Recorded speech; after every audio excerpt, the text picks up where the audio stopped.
It's been a long time since I saw you folks. It's been actually a long time. I saw you on the screen at NullCon 2020. I was waiting for you, but you couldn't make it for obvious reasons. I saw you on the screen just before the pandemic closed the world down. And then I saw you on the screen at NoHatCon in 2020, where you had me do the keynote. So it's kind of weird, but wonderful connecting with you both after the pandemic. Well, let me not use the word after the pandemic. We don't know if we're done yet or not, but it's great to connect with you folks once again at Hack in the Box. I'm glad that you honored me to sit and chat with me about, well, let's just talk about conferences and conferences in general. And what does it feel like to be back once again? Oh, it feels great. It feels good to see so many people. It feels like we are connecting socially again. And as you said, yeah, NullCon was actually one of my big regrets because I really, really wanted to go. And it was the first of many, many events that I had to either cancel or that turned completely virtual. And it was very, very strange, that specific event, because it was the first time that it happened, that you had to deliver a keynote, not because something happened or the conference was virtual or anything by decision, but because you could not go. Yes. And could not go and could not meet people that you like and people that you have seen for decades, literal decades in our case. And that has been the tune of the last 2 years. So yeah, you are right. We cannot say this is after because it's not yet after. But it's great to be able to see once again so many good friends that we made over the decades. And what the conferences have meant for me over these years is that I connected with people of all continents. And I literally have lifelong friends basically anywhere on earth I may go in the future. And this has been a privilege of a lifetime. And I really look forward to this starting to allow me again to connect with these people. What about you, Marco?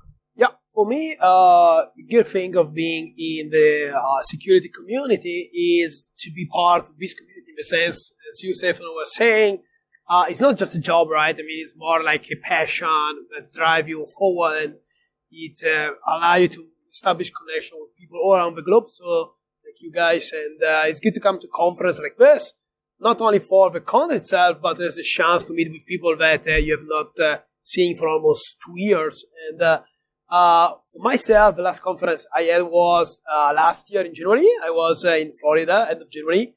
And I recall the time there was one that has been closed, right? So we were saying, okay, a city with, how big, like 30 million people have been put in lockdown. Everybody was saying, yeah, I mean, it's not going to be as problematic. But then, as soon as I got back, I realized that was actually my last event for almost 2 years. So very much happy to be here with you and to talk about conference, talk about the security community and the friendship that we bring across so many years.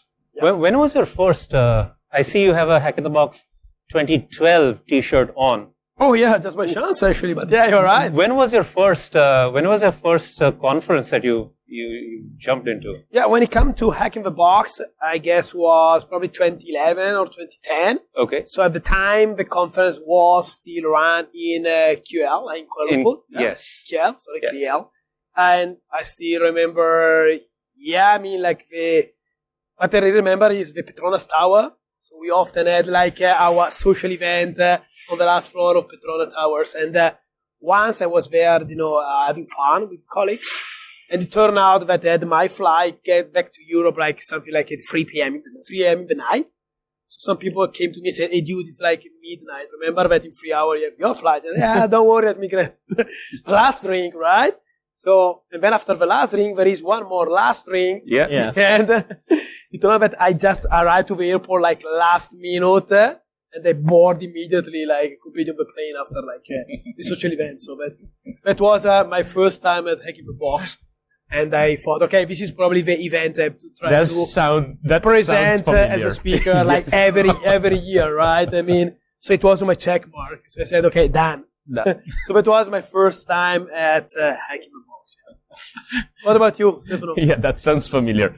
My first Hacking the Box was, I think, 2008 in Kuala Lumpur. It was a blast. It was as it still is, a very passionate community of people from the organizers. The attendees were an amazing crowd. Of course, at the time, I think it was my first conference in anywhere near Asia or Southeast Asia. So it was a very different environment.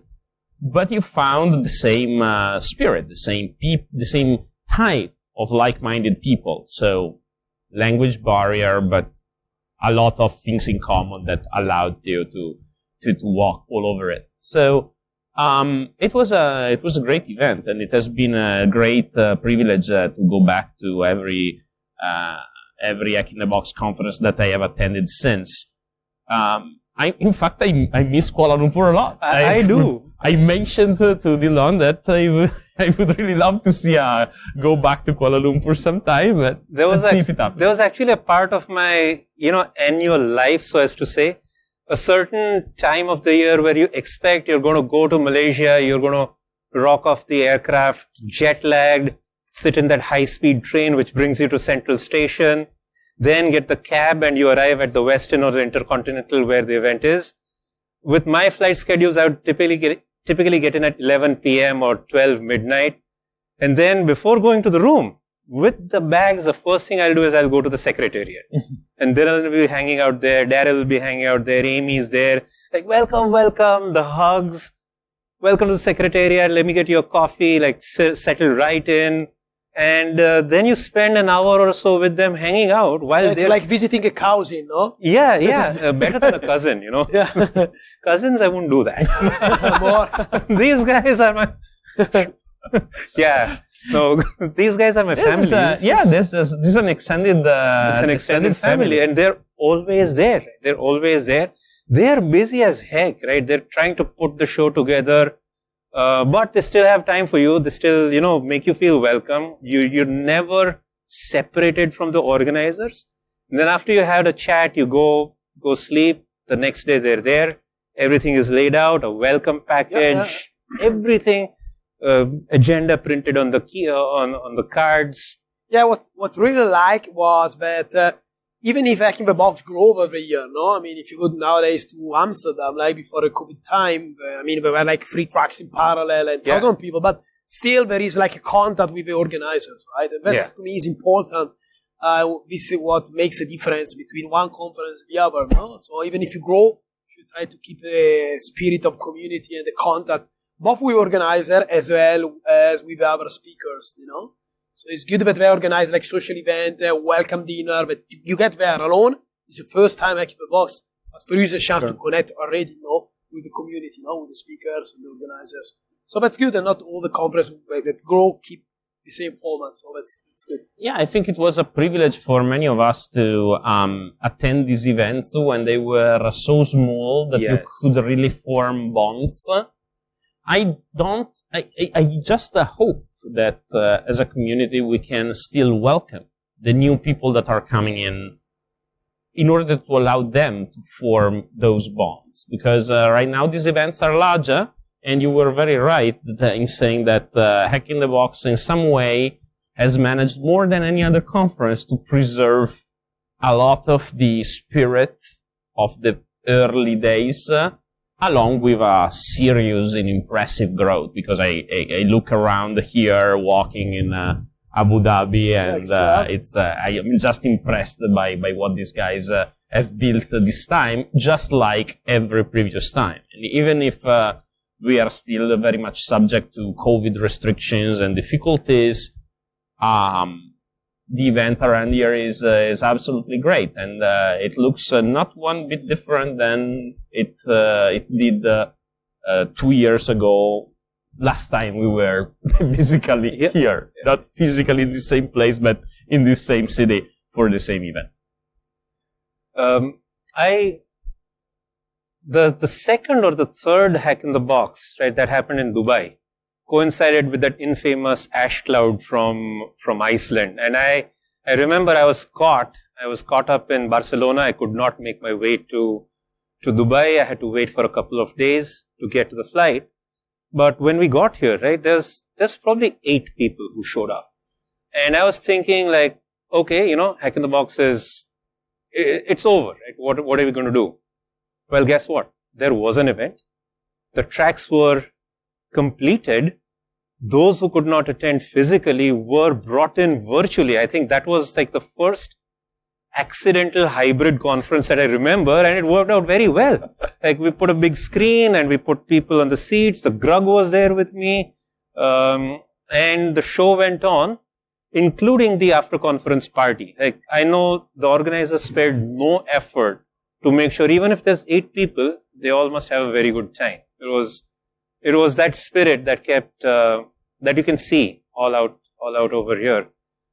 I actually don't remember what my first hack in the box was, something like 2006.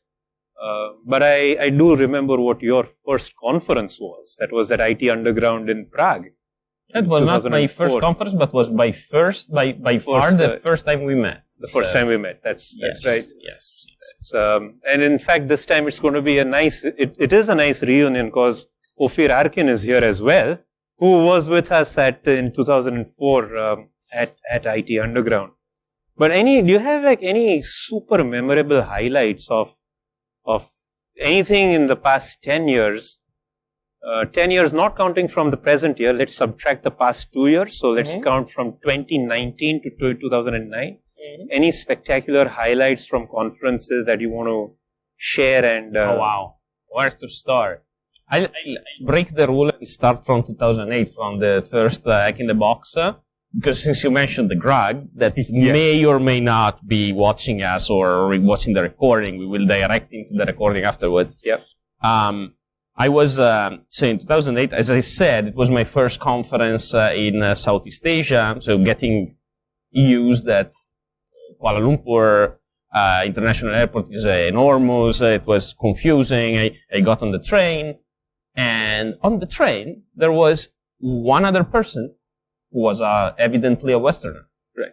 And he sat right in front of me, because that's what you do when you are like the two people that look reasonably closer to each other than anybody else around you. And he struck conversation. You do. Travelers struck conversation, right? Why are you in Kuala Lumpur? I'm going to a conference. Oh, cool. Me too. Which conference? Hack in the Box. It's a conference on security. Oh, cool. I'm also going to Hack in the Box. Hi, I'm the Grug. And I was like, holy bleep, bleep. Because he was the Grug. Yes. He was no one, but he was the Grug. So that was the way I met the Grug. That's one example of serendipitous events that happen at conferences. Conferences, physical conferences, make these things happen. You meet casually a friend that is there talking with someone else that you don't know, and you get introduced. This mechanism just is not there in non-physical conferences. And so, over the past 2 years, that's one of the things I resented the most. Not meeting by chance the next person that I want to talk to. Yes. That's a big thing so that's my story. Marco, do you have any exceptional stories from any of your past conferences? I have many things that came to my mind, but regarding with respect is that one of the ideas that came talking with people was to organize a conference in which there is no really program. Yeah. So basically you are going to invite friends, or friends can bring also a friend, so you create a community of people. And you just meet there with the idea of just spend some time together. And then if you want to present something, then there is a whiteboard. On the whiteboard, you write, the topic you want to talk about. You allocate your time, and you just present. So that would be probably the next step, because as you said, the conference itself is not only about the program, but to me mainly is more like connecting with people, and this casuality of connecting with people, you have it at an event like this one, basically. That's actually a fantastic point. And I've been thinking, see, and you two have been organizing conferences as well for a while, right? We've been doing the same format of conferences for years now. We have tracks, we have talks which are 1 hour or 2 hours. Yep. We have trainings before the conferences and workshops parallel. The only kind of major innovation, if you think, has happened in these past 20 years is the addition of villages and exhibits halls getting integrated with it. But we are at a saturation level. Like if you were to reinvent the next cybersecurity conference format, like what you said, right? Just come there, write what you want to talk about, just jump up and talk about it. Right? I have also been toying with the idea like, why should there be an agenda? Or can we reinvent the agenda? Can we reinvent the format? Can we bring an experience together? Yeah. What would you, if you had to do it all over again? One thing we are trying to do in a conference we run in Italy is to also offer kind of team building associated with the conference. No? Like last week, yes, we had this event in Italy. And on Sunday, we offer like a guided tour of the city, for example, no? But it's offered to the speakers, but as well as to selected attendees who want to participate. So there is an event which is connected to security, and there are other side events like team building activities for connecting people together. No?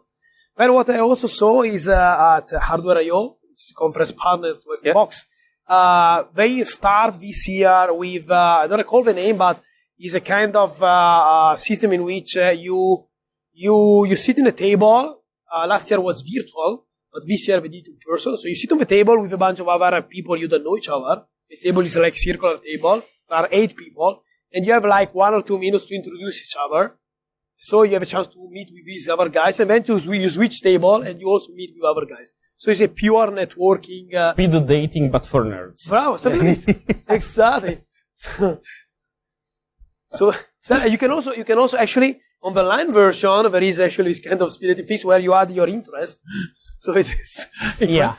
And the online version does not, does not really work that well, but I can see that working. Another format that I think is interesting, and it comes from an academic format actually. In Europe, we have an institution that is called Dachstuhl. It's a castle. And basically they have built this seminar center inside this small castle. And the idea of Dachstuhl, they run these Dachstuhl seminars. And the idea of Dachstuhl is that you spend like 3-4 days sealed off from the outside world in a place where, yes, you can work and connect, but you don't have all those facilities to work and connect. You don't want to facilitate people to work on their usual stuff. You facilitate people to talk to each other.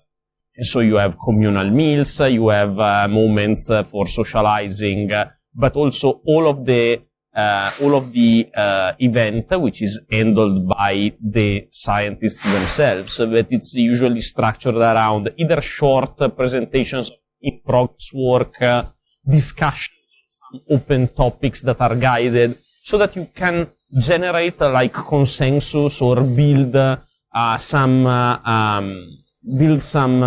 interest in areas that are growing. And I think that that's maybe not as separate, maybe as part of the team building activities around another conference. So that's a format that I think we should explore, because the casual interaction with your peers is what makes these events valuable. So, actually, that is what gives flavor to each individual event, right? Talks you can get anywhere. Right. And these days, what happens with talks is most of them get published on videos anyways. So you may get them a month late, but they're there. So if I were to go to a conference, I want to enjoy the local vibe that the conference itself brings. Like I know 44Con had this amazing facilitation of interacting with the sponsors. And they had a village pub in there, but if you want to get a drink, you have to talk to the sponsor. They'll give you 44 coin, which you can exchange. Well. It's a sponsor game, eh? So it just brought everybody together, and they stayed in the venue for 3 a.m. Nobody left to go outside. It's not like, London's a miserable place and there's nothing to do, but it was great to be in there. I also am now become a fan of smaller talk durations. Like I have found more value in lightning talks than I have found in, 1 hour long discussions. So it's also, like you said, it's a great, we need to think about, how can we have several but shorter interactions and presentations? But I think they serve a different purpose. So a lightning talk is a teaser for you to go and get informed on the subject. And I also like those, but the reason is we already have subjects that we know, and so we enjoy being exposed to a quick introduction to the next thing that we may want to learn. A talk that is like 20 minutes is probably enough to explore any technical subject that is not too terribly complicated. I think that most of the talks of conferences can be reduced to 25 minutes. 20 minutes. A talk that is 1 hour long, which is the traditional duration of slots at many conferences, is a lecture. Yes. That's a lecture, and it's fine. And it's fine for another set of people, probably not me or you, that maybe want to study something that is written. So we want the teaser that tells us, and then we go back and study. But other people prefer to have an entire lecture, and then that's a different step. But I agree with you that the talk formats need to be mixed in order to cater to different crowds. Yes, so I'm hoping that we'll see some changes as the world reconnects once again, probably in 2022. Yeah, we are actually trying something new for next year. Okay. This direction, a conference called DIMVA, is an academic conference running in Europe. Okay. We are trying to have an academic track and an industrial track where basically in one day people in the industrial track present a problem, a technical, practical problem, and then on the second day there is an ongoing discussion between academics. They try to solve such challenges and presented by the industrial track. So we could have something like this, for example, in a conference where you have like attack and defense. So you have someone on the attack that might present, for example, a way to evade the system, and then someone on the defense that might come out and propose solutions. No, so the interaction between two communities that see the problem from one side and from the other side. So that's something new. We're trying to do it next year in an event. Maybe some other conference will also follow this line. That's actually a great idea. I was actually thinking of doing a Safari Con, where we finish the talks and then we go to the forests of India and watch tigers in the wild.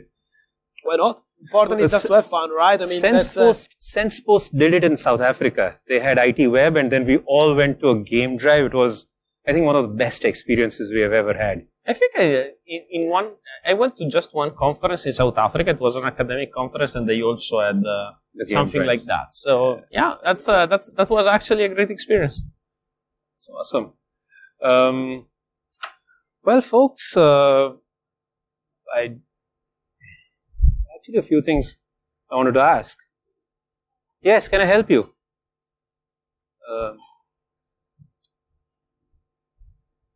Hi. How can I help you? Dude, wish you a happy birthday. Oh, yes, thank you. Happy birthday. Yeah, happy birthday, mate. Surprise. Surprise, surprise. So,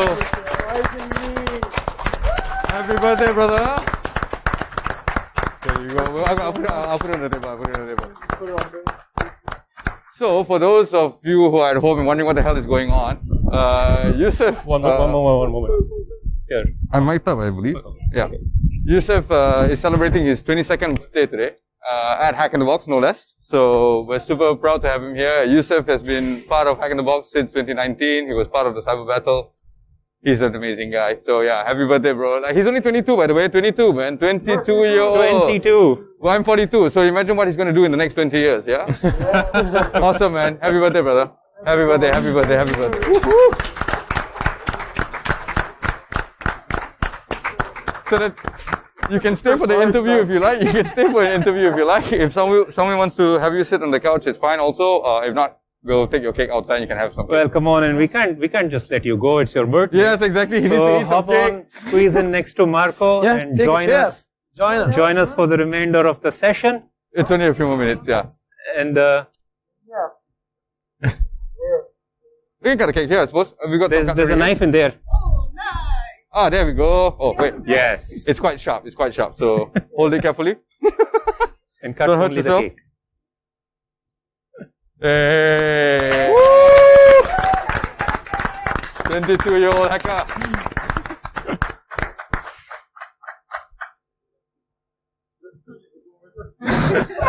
I'll take that, bro. I'll take So that. this is what I was, meaning by Hack in the Box family, right? Right.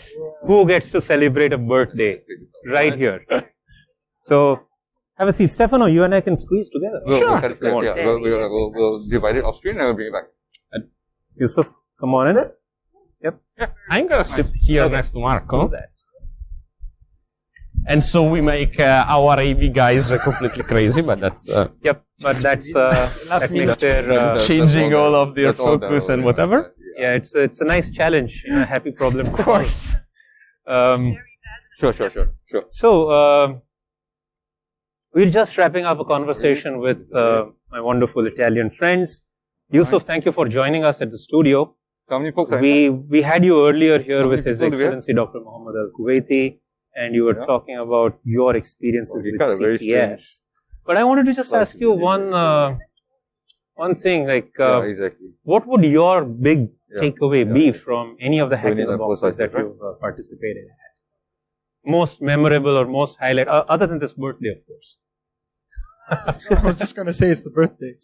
So that we can say for the next session. Yeah. Up until now. Up until now. So I've only been to Hack in the Box Cyber Week 2019. And I think one of the biggest things that I experienced over there was the sense of community. Is usually when we go to CTF competitions, they're very disconnected from the community. It's usually some PR thing, or half the people there don't know what's going on. But with Dylan, he was a great guy to have, and he was down there with us in the CTF.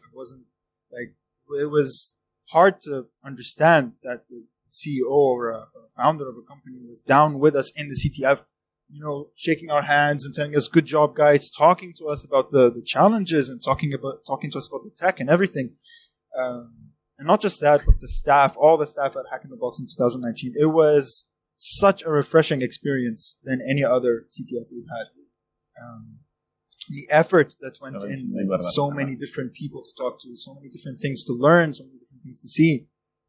I think it's hands down the best security event I've been to.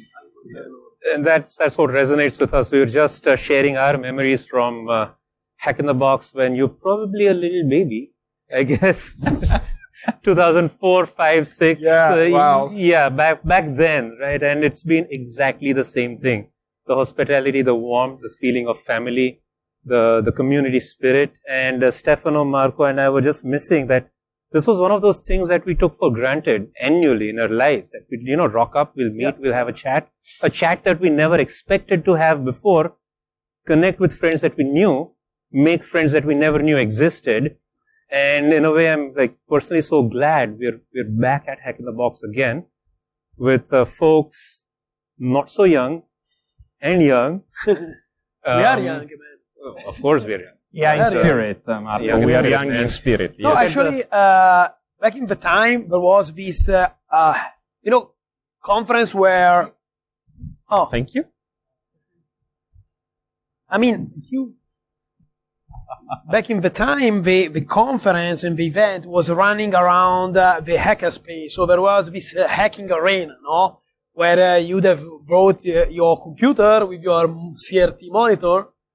You'd go there and you were coding your open source projects and hacking with the rest of the people. So you could go alone. You would have meet 100, 200 people, everybody with his own computer. There were these long tables. You switch, you connect. Like an hackerspace, right? But within a conference. You can imagine something like this, no? So there was no CTF, no talks, but was just mainly this hacking arena, right? So that was the best way to connect with people and doing what you really are passionate about. I mean, that sounds amazing even right now.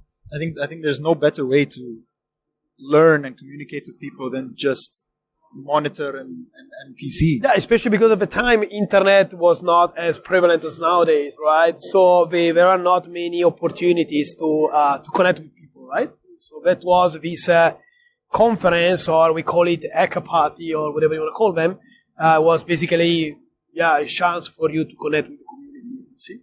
I mean, it makes me kind of sad that I'll never be able to share like a hacker tool on a floppy disk and be like, I just finished coding this yesterday and just handing out floppy disks. Well, hey, never say never. It's just not going to be a floppy disk, but it's going to be a SPI flash chip, you know? Yeah. The more things change, the more they remain the same. So it's just going to be repackaging. Yeah. Every 10 years, the circle comes back right there. At least that's what we've seen for the past 20 years. You can say that. And there's more of the same to come, but in different shape and form. The important thing is you carry that spirit forward, right? That whole spirit that we were given and we shared and grew, and that, you know, would grow with everybody else. And hope we keep coming back here once again as well. Well, folks, I think we're kind of reaching to the end of our time. The title of this whole session was Day 1 Wrap Up, but I think there's never been a better Day 1 Wrap Up ever. We had wonderful guests to talk to, a birthday to celebrate, a memory being made right here. Take it easy. Have a lovely evening. Thank you.